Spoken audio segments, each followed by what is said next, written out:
This round takes the same letter-based scavenger hunt format we have covered before and drops it somewhere far trickier, a cramped hardware and auto parts shop packed with bolts, springs, wiring, and dozens of tools that most casual shoppers could not identify on sight.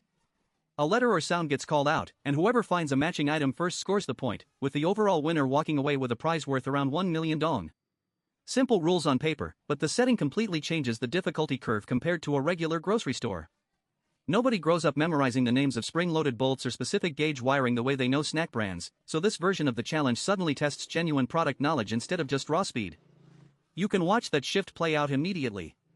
Players who clearly have some background around tools or mechanical work start pulling ahead almost instantly, confidently grabbing obscure parts by name, while teammates less familiar with the shop just stand there stalling, unsure what half these objects are even called.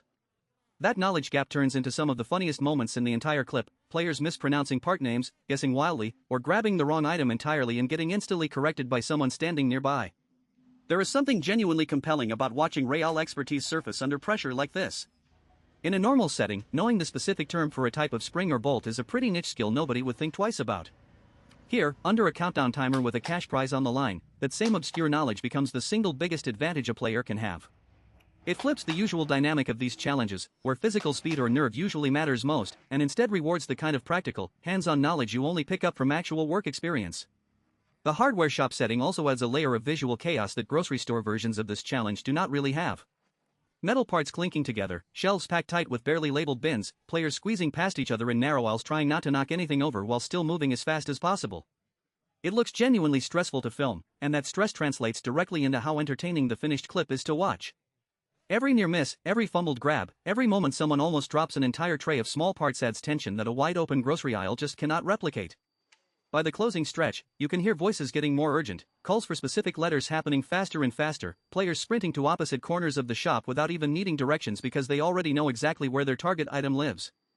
What makes this particular variation worth highlighting among all the letter-based scavenger challenges this channel has produced is how naturally it turns an ordinary hardware store into a genuine test of specialized knowledge, dressed up as a fast-paced group game.